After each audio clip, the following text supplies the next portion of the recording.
How's it going? How's it going? Back at it again with Recovery 209. You know, unfortunately, we had some schedule difficulties. You know, something that happened, and I wasn't able to get my guest on here. But hey, stuff happens, and you know, I still got to push through it. So I thought I would just come on here and share with the viewers that, you know, unfortunately today, my buddy that I was going to have come on live, you know, something had happened, and you know, he couldn't make it. But it is what it is. That's what comes with it. So I thought I would let, you know, y'all know. But yeah, that's pretty much how it went, you know. But if you guys got any questions for me, man, I'm here. I'm open. I'm an open book. Talk to me. I got my buddy right here with me too. He wants to ask me a few questions, and we're just gonna shoot it from there. But how's everybody doing? Nah, you didn't miss the live. I was supposed to come on at 7. And then we had some scheduling difficulties. And then it just didn't work out. But it's okay.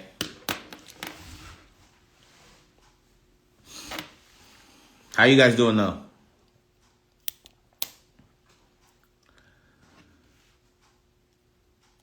You guys got any questions? Feel free to ask me, man. I'm an open book.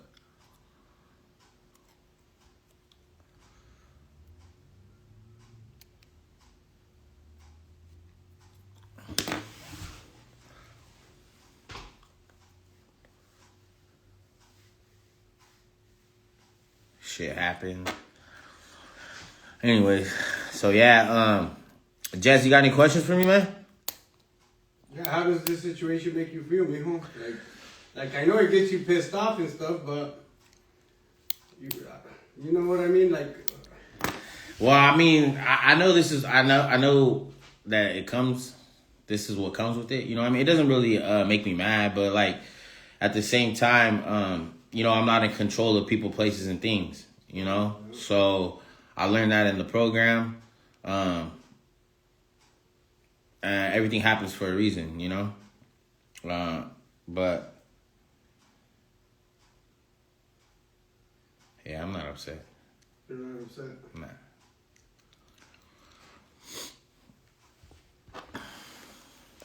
What else you got for me, bro? Come on, ask those questions.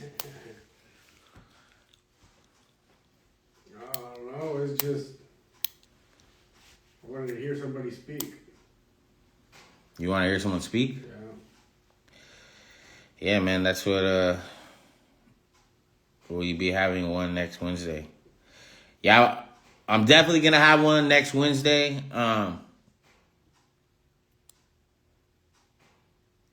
Same time, 7 p.m. That's the game plan, you know, to have one every Wednesday. Maybe, you know, I might have to do it every 2 weeks, you know, just so I can get the scheduling right, so that I can get the individual on there for sure, you know. But unfortunately, I'm not in control of people, places, or things, and life happens, you know. But yeah, I'll have one Wednesday. I got one actually. Okay, so can you hit rock bottom in soberness, or would rock bottom be going back to drugs? See, I heard somebody say that, and I've still been thinking about that. So his question was, I don't know if you guys can hear him, but his question was, can you hit rock bottom or have 3 people in total on one live, so it always keeps conversation moving? And if someone fails to show up, at least you still have the other one to fall back on. That's a good idea, man. Hey, how about we do this, Sober Road? Do you want to jump on a live right now? I'll shoot you the message right now. And we could just shoot from the hip, bro. Let me know. I'm ready if you're ready. But yeah, the question is, can you hit rock bottom even though you're sober, right? Yeah. Or would rock bottom be going back to drugs? You know what I mean? Because that's what I think on my soberness. That okay, I haven't hit rock bottom in soberness because I know what rock bottom is for me. So I would go back to drugs, and that would be my rock bottom again. But then that still wouldn't be rock bottom because the hole can be deeper. Hitting the drugs is gonna be deeper now. Yeah. So I don't know. I don't understand that. Well, unfortunately, everybody's story is different, right? So, you know, I'm going to meetings, right? I'm going to meetings. You know, I got some sober time, right? I get that job. I get talking with family that I haven't talked to in a while. I start building that relationship with my kids. I start feeling that confidence. I start getting all this stuff, right? All these blessings. But I still feel empty. You know what I mean? I still feel empty and I can't figure out why. You know, I already have 24. I have a few 24 hours. You know? And I remember sitting in a meeting and someone was telling me that, you know what? If you're missing something, you know, pray on it. If you're missing something, you know, ask, right? Ask and you shall receive, right? That's what the Bible tells me, right? And I think, honestly, just what I was missing, man, is that relationship with my higher power. You know, because it's a spiritual thing, right? It's her dad's right there, and he'll share. Oh, well, let's get him on. Hold on. Not to interrupt. Not to interrupt, but I can't see it. I can't see it on my end, right? But I could send you the request, and if he's right next to you, I would be honored to hear his story. You know what I mean? But just let me know. So yeah, so I'm sitting in the rooms and you know, on the outside it looks good, bro. You know, but I'm still missing something, Jess. You know, I'm still missing something, and I say I believe in a higher power greater than myself, man. But do I have a real relationship with him? On a surface level, yeah, you know, but not on a spiritual level. So it says find a power greater than yourself and of your understanding, right? So if it's my understanding, why am I not trying to understand through here? You know what I mean? Why am I not reading the word? You know what I mean? Why am I not seeking more than just on a surface level? You get what I'm saying? So I started reading my Bible, bro. You know, I started getting more in tune into his word, and not to understand it, but to read it and fulfill something, right? And then slowly and surely, bro, that void in my heart was being filled, you know, and I started being more at peace in a sense, right? Send a request if you can. I'm gonna send it right now.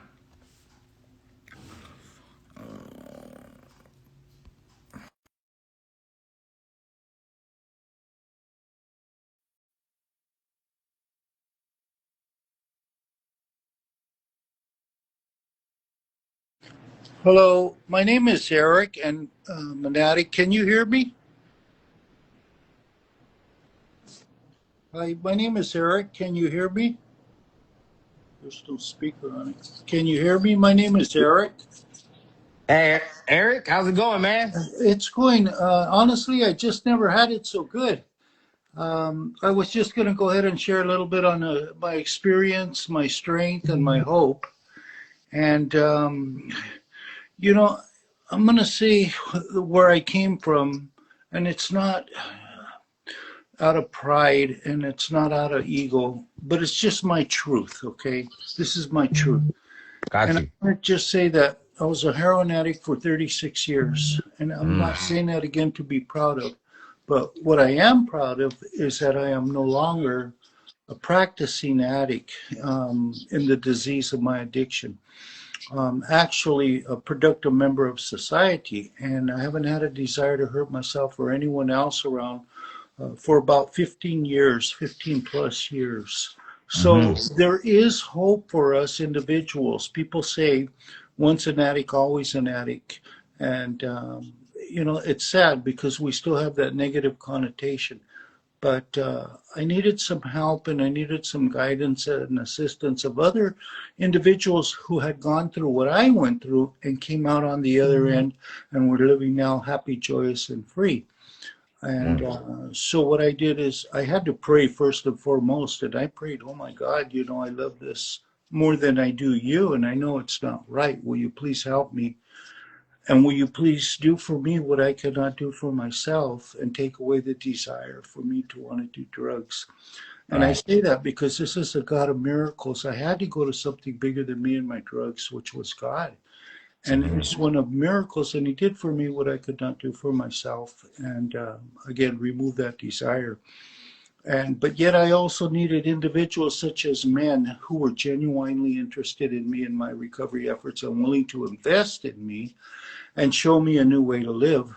And they were have beautiful hearts and wonderful spirits, and they were able to go ahead and give me the guidance and the direction that I never had, growing up throughout the years.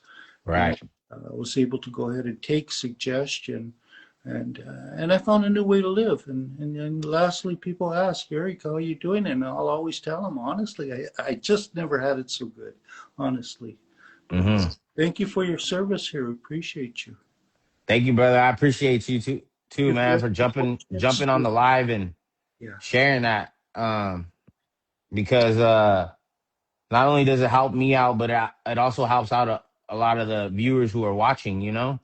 Um, because it's something that was freely given to us, and now that we could give it away to others.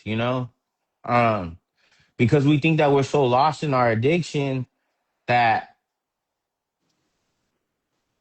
mm, that we got to do this all on our own. But I'm a strong believer that iron sharpens iron, and that I needed men like you. I needed other fellows in the rooms to give me that guidance. Talk some life into me. Love me till I started loving myself. Because as a man, I didn't know how to be vulnerable. I didn't have no life skills, and the men in those rooms taught me a new way of living. That's And I wanted to start Recovery 209, and hear other people's stories, because that's where I get sharpened. You know, um, I might hear something from you that is gonna enlighten me. Change my outlook on the way I'm maneuvering today in my recovery. So I thank you a lot, man, for jumping on and sharing a little bit about your story. Can And I will go ahead and say, I help a lot of individuals, men, and I help women. I steer them with the other women, that I know who are in this recovery process. Mm-hmm. And so I help a lot of men, and I've helped a lot of other men as well. And a lot of them, I'm proud to say, have become counselors in treatment centers. And Yeah. one has become a computer expert, I guess, so to speak, and went back to school. And then my other buddy, he became a registered nurse. And so Mm-hmm. these are successes, is what I'm trying to say, is that we do recover, we really do, but it takes a lot of work, and mostly, first and foremost, a desire. Right. If I don't have a desire, it's just not going to happen. But I'll tell you Mm-hmm. about desire is that it'll come and it'll go. Gee, I wish I had a different way to live. Gee, I do wish I wasn't living like that. Gee, I wish I, could be reunited with my family, or my financials could have gotten in order, whatever, some type of housing for that matter. And then, what happens is, unfortunately, the disease will go ahead and take over the individual, and they will lose that hope, and the desire will go away, and they will fall back into that disease of their addiction.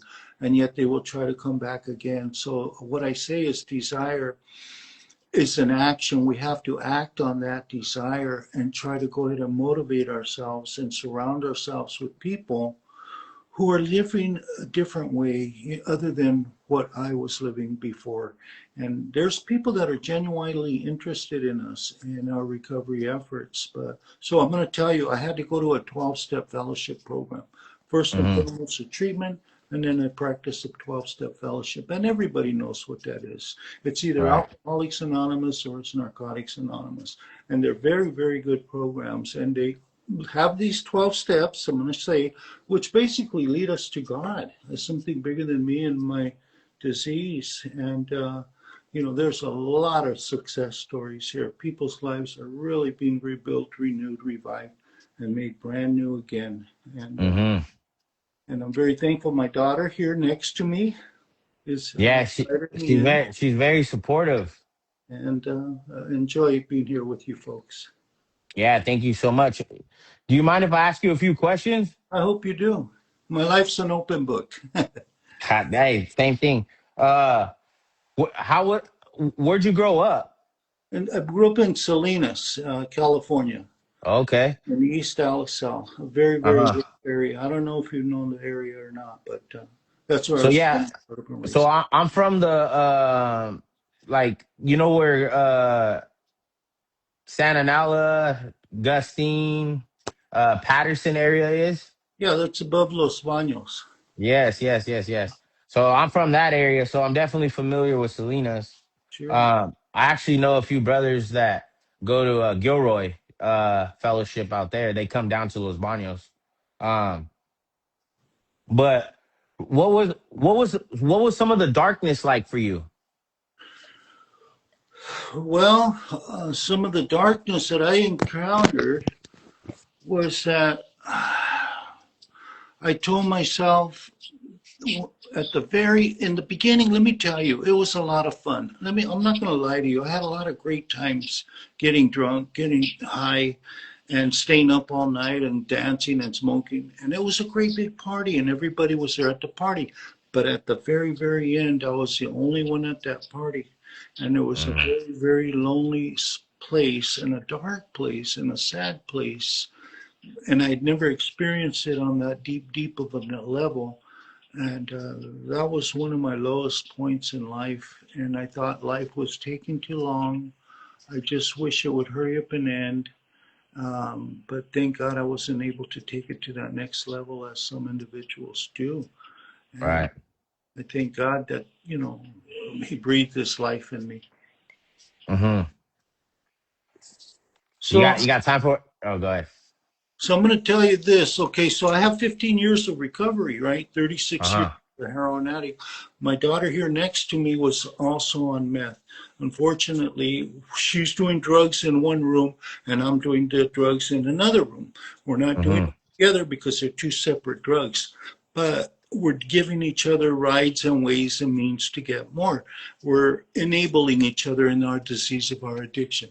So, because it's based on attraction, I never told her, you need to get clean, you need to get into rehab, you need to pray, you need to go ahead and do this and stop doing drugs. Once I had 3 years under my belt, she went and put herself into a treatment facility down in Los Angeles for a whole year for women.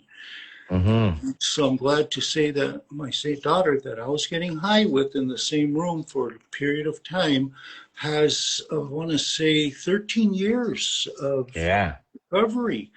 Mm-hmm. And these are miracles, father and daughter now reunited, doing, family things, right? And Mm-hmm. supporting each other. We both became school bus drivers. Yeah. We have some credibility, and trusted lives of children, and parents, Mm-hmm. addicts, and that's huge. Yeah. We're both school bus drivers. We enjoy our professions, and we support each other in our recovery efforts as well. And it's beautiful, man, because you know, knowing that your daughter, was in the room next to you while you were doing what you were doing, um,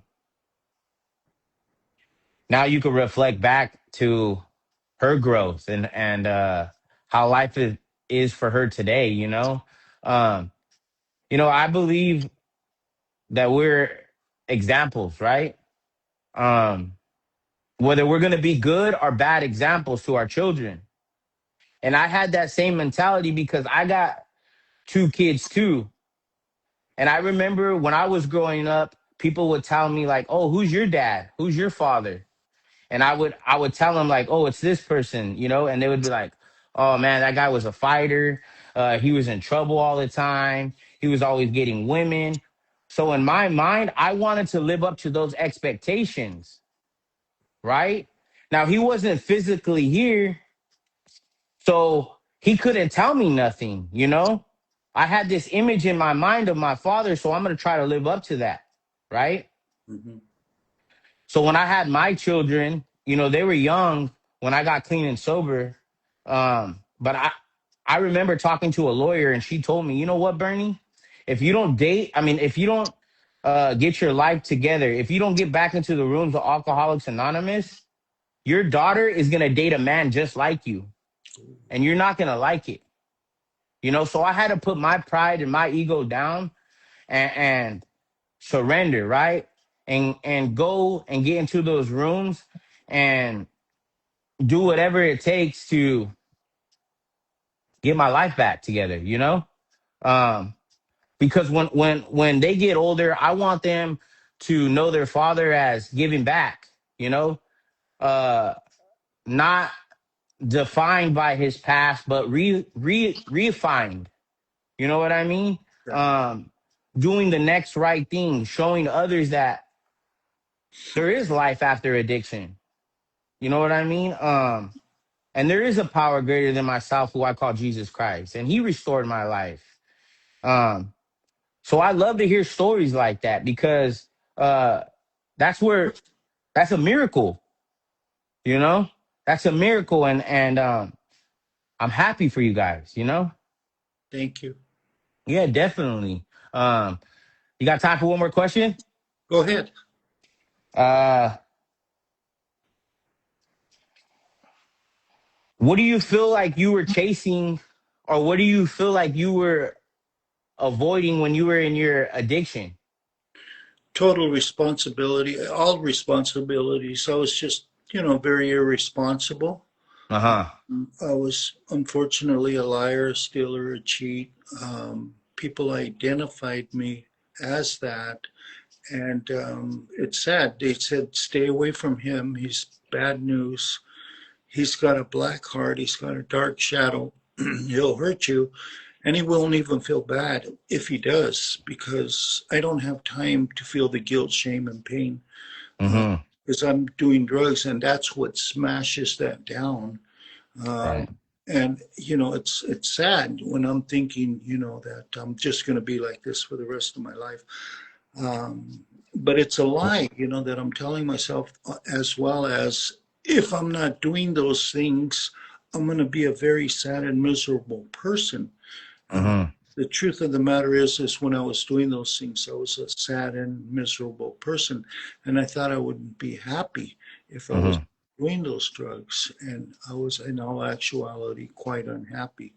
And so, So I of believe that the enemy tells you lies, right? course, absolutely. And when he tells you lies, your hand will follow. Yes, and your feet as well. Mm-hmm. My Yeah, definitely. They took me to some pretty crazy places that I don't ever have to go back to if I choose not to. And, it's sad because I end up in jail and I tell myself, you know what, I'm never coming back here. I'm not, when I get out, going to buy that pack of cigarettes. I'm not going to buy that pack of that booze. I'm not going to buy those drugs. And Mm-hmm. get out. That's exactly what I wind up doing and ending up right back in that jailhouse saying, you said you weren't going to do that, Eric, and yet that's exactly what you wound up doing. Are you insane? I remember asking myself that question, and yes, I am insane. So, willpower, I'm going to say this, has nothing to do with this. Mm-hmm. How many times in the past did I say I'm not going to do that? Yet that's exactly what I wound up doing. So I say that because I had to go to something bigger than me and my drugs, which was the God of my understanding. And I prayed, oh my God, I love this more than you. Will you please help me and show me a little mercy? Will you please take away the desire that I have, that I love for these drugs more than you? And Mm-hmm. that's a sad, sorry way to pray, but that was from my heart. And I believe God did for me what I could not do for myself, which was to remove the mind tripping. I can control it, I can moderate it. I'm just going to taste it one more time because I know better now. It did for me what I could, and a miraculous thing happened, but not only in my life and not only in my daughter Vanessa's life, but in many other individuals' lives, and did for me what I could not do for myself, and Mm-hmm. breathe this precious breath of life in me. And so, because of this, I have to do then is share, and like you're doing right here on this format, Mm-hmm. because it's your heart that's telling us and me the direction we need to go is to try to reach out to other individuals and try to give them hope that Yeah. there is a possibility that they can live happy, joyous, and free without the use of alcohol, without the use of drugs, and we can get back our loved ones. It took, let me tell you, 6 long years for my son Jacob to allow me back into his world because of the Mm-hmm. damage that I had caused. I'd lost all credibility, lost all trust with him. He had to have nothing to do with me. He said, "Stay away from me, Eric." Didn't call me dad. I don't want to see you. I don't want to take your phone calls. Don't call me. Don't come around. And it took 6 long years. So Yeah. just like I needed healing, he needed his healing. I have Mm. to be patient and give time, and let the restoration process take place not only in my life but his life. Today I'm glad to say my son takes my call, says he loves me, and he calls me dad. That's a direct result of me by not doing the things of drugs and drinking. And so, for that and many other reasons, I have a lot of thankfulness and gratefulness. So I try to help out other people.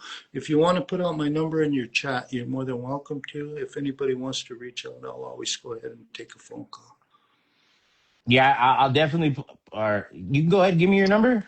Yeah, go ahead. It's 831. You writing it down? Yeah. 831 840 9707.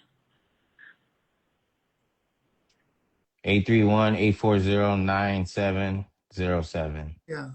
And so you're more than welcome to go ahead and share my number, with others who are reaching out, and we can always steer them in another direction with other individuals within their communities because we do have a lot of contacts. In Gilroy, I know that fellowship.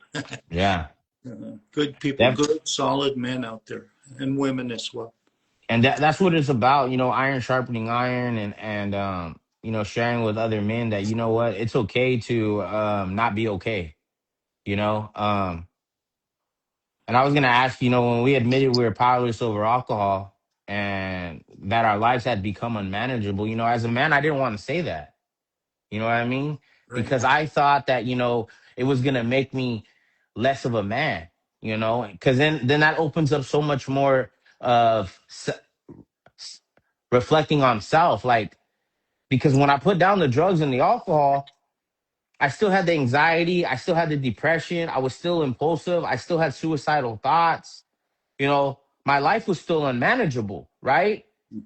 And that's when I realized that those steps right there is what helped me dissect the problem, because I was the problem. Yeah.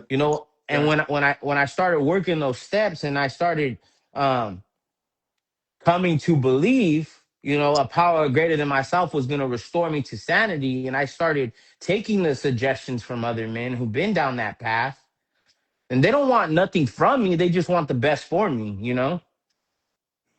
my life started changing. That's what I try to share, because with other men is that, a lot of things come with this. It's not just about putting down the drugs and the alcohol. Right. It's about, it could be mental health, it could be, whatever it is, but it's just a way better living than the cycle of insanity, expecting a different outcome. There's no different outcome. So, in regards to your saying, you're powerless and your unmanageability, I could see with a bird's eye view the unmanageability I had with the job, the courts, the family, the finances. That was crystal clear. But I could not grasp the fact that I was powerless over that first drink or drug. And that kept me stuck for years and years and years because I thought I could Hmm. control it, I could moderate it. I just wasn't going to do it as bad as did last time. And that's what kept me stuck. It was the first one didn't take me to the 1,000. It always took me to the second one. So Hmm. that's why in that first step, I make that decision, and I made a lot of bad choices and I made a lot of bad decisions. Did that make me a bad person? No, just a very confused individual.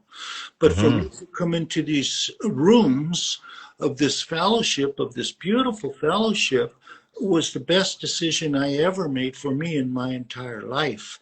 So I didn't know these things, but I had to have somebody to show me, to guide me, as they did you. It sounds like somebody helped you out, where you came in and you said, just maybe, and that came to believe, just maybe this could work for me if I take these people's suggestions, if I go ahead and try to apply some of these ideas and thoughts to my life and do the internal job, because that's what I was hearing from you for a minute ago. It's not the drugs and alcohol that's the problem. I'm the problem. Hmm. And so that's when I come to that third part and I turn my will, because my will messes it up every time, over to Yeah. something bigger than me and my drugs, which is God. And I say, you drive the car, because I've been driving it and I crash it every time. So now I'm going to go ahead and let you drive the car, but yet I want to take it back, that will. But that's another story in itself. But I follow your chain of thought. You're good. You're very good. Thank you. Yeah. No, I just say that to say, because, I've had a relapse too, Sure. I got out of rehab. I did 90 meetings, 90 days. Um, I hung out with people in recovery, but was I really finding a sponsor? Was I really working those steps? Did I really turn my will and my life over to the care of God as I understood him? You know? Um, no, I didn't, because then I hit some adversity in my life where I relapsed. And then I went out for a very long time, but when I went out, now it's just deeper, you know? Mm-hmm. Exactly. Um, and I used to have that resentment and to the rooms, but you see, it's not the rooms, it's you, because the rooms work. You're just not working it. Exactly. So the second time when I went in, Mm-hmm. I had to figure something out, you know, um, because the world was telling me that I didn't need those rooms. The people in those rooms, I'll tell you right now, you know, I didn't want to be around them, because they were irritating my demons. They Sure. had light. They had light. They had life. They had a power greater than themselves. They had something I wanted, so I had to fight the flesh, and stay there and understand what it meant to keep coming back, And those times I didn't want to come back, I had to fight it. Just as much as I wanted to, you know, go any length to get what I was addicted to, I needed to find something different. And I found everything in those rooms. Those rooms right there are miracles. Absolutely. You walk in there and you just feel it. You feel it, the spiritual light and the way people talk life into other individuals. It's like I was a dead battery. And those people in the rooms, man, they were charging me. They were charging me up. And then when they charged me up, that's when I started realizing, like, you know, that I'm an instrument of my higher power, you know, and that I have to do the next right thing. You know, I can't take this all with me. I gotta show others that there is a way. Just like you're doing, just like your daughter's doing, just like other people are doing. Like it's a unity, you Absolutely. know? Absolutely. And you know, I just, you know, I love life today, and I appreciate you know, being able to um share and listen to individuals like you tell their testimony, Yeah. you know? Because it go ahead. No, I was going to say, I've asked individuals have come to me, Guy, and he'll say, you know what, I've tried those, work that program, and it didn't work for me. I tried doing those stuff. And I asked the guy, I says, well, let me ask you a question. Did you try finishing all 12 of them? Mhm. And that'll stop him dead in his tracks. No, I just, it just didn't work for me. That's what the answer is that I get. And so the reason why I say that is because it's a 12-step program. It's not just a one, two, three, ha cha cha kind of a thing. It's Yeah. a 12-step program. And the beautiful thing is, again, I'll tell you, like I said initially, is that the 12 steps where they take us is to having a greater God conscience, because I had no conscience. I had Mhm. humanity. And what was preventing me from allowing myself any type of recovery was my pride, my ego. And ego is edging God out, edging God. Mhm. And so the sponsor said, Eric, if you do not remove that pride and ask for help, not only with me, but with other individuals, and talk to people about what's really going on with you on the inside, that pride will bury you 6 feet underground. You have to be able to remove that pride. You have to be able to remove that ego and ask for help and say, you know what, I don't know, man. I really don't know. And will you please help me? And once we go ahead and ask for that help, then individuals can go ahead and say, you know what, I did this and he was like that, and I tried this and this seemed to work for me like that, and this didn't work and that didn't work. So I tried a different way. And what I did is I was able to go ahead and understand what these individuals were trying to tell me is that I can go ahead and live a happy, joyous, and free life. People ask me, Eric, how you doing? And I always tell them, honestly, I just never had it so good. I honestly just never had it so good. And my friend Oscar, he was a heroin addict for a lot of years, became an RN nurse, said, you know what, yes, you have, Eric, you have had it better. It's just that you just don't remember. And I said, Mhm. well, it was when I was like 10 years old, because after that, it was on, and that was just the way it is. I've seen the horrors of addiction. I've seen it firsthand. And I'm going to tell you, I wish I would have let my brother Jimmy come into these rooms. He's dead. He died in my sister Lorraine's arms. It was terrible. It was terrible. Mhm. I wish my sister Carol would have come into these rooms. She was only a year older than I. I told her, you need to stop drinking. She said, I can't, Eric, I can't. She died in my sister Lorraine's arms. I wish my sister Lorraine would have came into these rooms. 5 years ago, we buried my sister Lorraine in the disease of her addiction. I wish my brother Paul would have came into these rooms. He was only a year younger than I. And unfortunately, they found him. He was dead in his car for 2 days. He'd been in there over drugs, overdosed, and he's no longer with us. So I do have my last brother, Dan. He's the oldest out of all six of us, who has 30 years of recovery. And I used to sell weed for him to my high school teachers. We go way to see him at his best. Mhm. So I'm just going to go ahead and tell you, we see the disease firsthand, not only with our family loved ones, but in society at large. And so, again, I encourage you individuals, if you're struggling, to go ahead and reach out and try to go ahead and talk to somebody that's willing to listen to you, and try to find some help, whether it's a pastor going to the church, and telling them where your heart is, because there's no shame in it. You know, the shame is us using drugs. That's where the shame is. But for us to share that, you know, we have want to do drugs, there's no shame in that, but we can't express that because it's that pride. Unfortunately, it's that ego that gets in the way. I have to remove it. I have to ask for help. And I'm going to go ahead and say I really enjoyed listening, talking to you. I'm going to step away now, okay? And you have my number, so you feel free to give me a call whenever you like.